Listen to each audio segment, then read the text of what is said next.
아니, 갑자기 시장 분위기가 정말 180도 확 바뀌어버렸어요. 불과 몇 주 전만 해도 온통 주식을 팔아야 할 이유뿐이었는데 말이죠. 도대체 무슨 일이 있었던 걸까요? 오늘 이 시간에는 시장의 흐름을 단번에 뒤바꾼 그 핵심 동력들을 하나씩 파헤쳐 보겠습니다. 생각해보면 한동안 시장에는 정말 살만한 이유를 찾기가 참 어려웠잖아요. 끝날 듯 끝나지 않는 금리 문제는 계속 발목을 잡고 AI 산업은 거품 아니냐는 논란까지, 이런 부정적인 소식들만 가득하니까 투자 심리가 꽁꽁 얼어붙으면서 매도하려는 움직임만 더 강하게 느껴졌었죠. 그런데 지난주에 말이죠. 무려 5일 연속으로 상승하는 정말 강력한 랠리가 펼쳐지면서 상황이 완전히 달라졌습니다. 얼어붙었던 시장에 갑자기 따뜻한 온기가 돌기 시작한 건데요. 이 갑작스러운 변화의 원동력이 무엇인지 지금부터 자세히 살펴보겠습니다. 자, 그럼 이 믿기 힘든 반전, 이 극적인 반전을 만들어낸 힘은 도대체 어디서 온 걸까요? 그 속을 한번 제대로 뜯어보겠습니다. 시장을 떠받치는 힘을요, 우리가 크게 한 3가지 기둥으로 나눠볼 수 있을 것 같아요.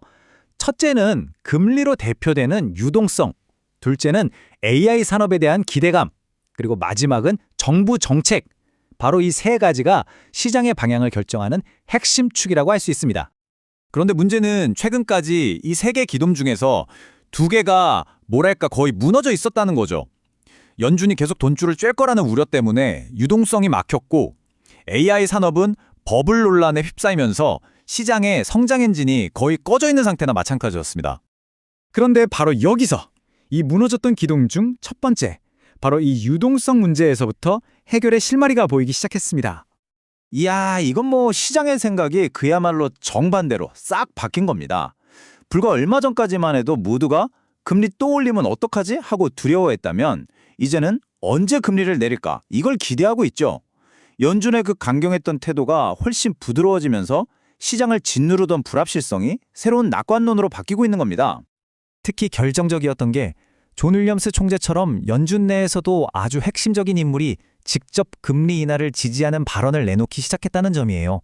시장에서는 이걸 사실상 파월 의장의 생각을 미리 보여주는 신호로 받아들였고, 이 한마디가 얼어붙었던 분위기를 단번에 녹여버린 거죠.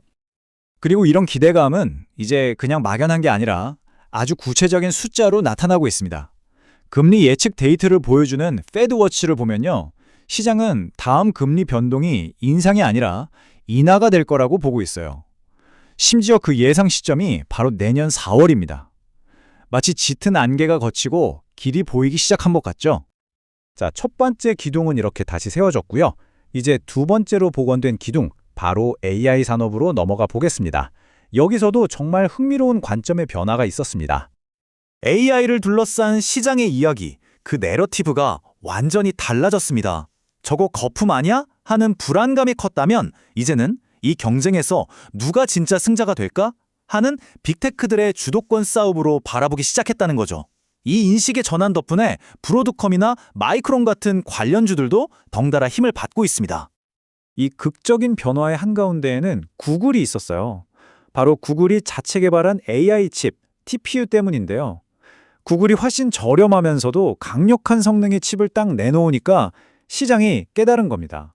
아, 이게 그냥 뜬구름 잡는 거품이 아니구나. 진짜 기술이랑 가격으로 승부하는 치열한 전쟁이구나 하고 말이죠.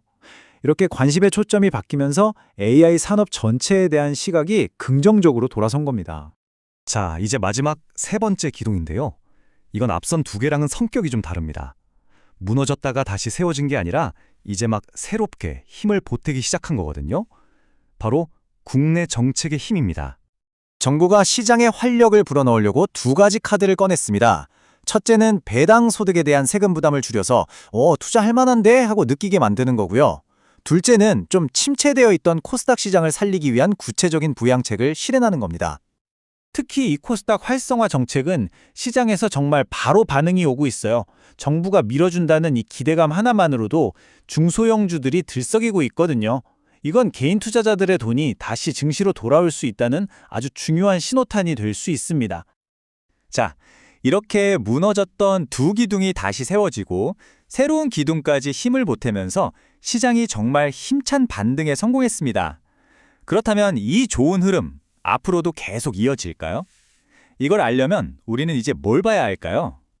앞으로의 시장 방향을 가늠해 볼 세 가지 핵심 체크 포인트가 있습니다. 첫째, 미국이 돈줄 재는 걸 멈추는 양적 긴축을 과연 언제 끝낼 것인가? 둘째, 그에 따라서 원달러 환율이 안정될 것인가? 그리고 마지막으로 안정된 환율을 보고 외국인 자금이 다시 한국 증시로 돌아올 것인가? 이 세 가지를 눈여겨봐야 합니다. 여기서 양적 긴축 QT라는 말이 조금 어렵게 들릴 수 있는데요. 아주 간단하게 말하면 중앙은행이 시중에 풀었던 돈을 다시 걷어들이는 거라고 생각하시면 돼요. 일종의 돈줄 죄기죠. 그러니까 이 QT가 끝난다는 건 반대로 돈줄을 다시 푼다는 의미고 시장에 달러 공급이 늘어난다는 아주 좋은 신호인 겁니다. 자, 이 모든 변화를 종합해보면요. 시장의 성격 자체가 바뀌고 있다는 결론이 나옵니다. 유동성이 풀리고 AI 경쟁은 본격화되고 정부 정책이 특정 분야를 밀어주면서 이제는 지수가 다 같이 오르는 시장이 아니라 이 세 가지 동력의 혜택을 직접 받는 진짜 좋은 종목을 잘 골라내야 하는 종목 장세로 접어들고 있다는 거죠. 진짜 실력이 중요해지는 시점입니다. 꺼져 있던 두 개의 엔진이 다시 켜지고 잠자던 엔진까지 힘차게 돌아가기 시작했습니다. 이 세 개의 성장 엔진이 모두 가동된 지금, 과연 우리는 새로운 상승장의 출발선에 서 있는 걸까요? 이 질문에 대한 답은 앞으로 시장이 직접 우리에게 보여주겠죠.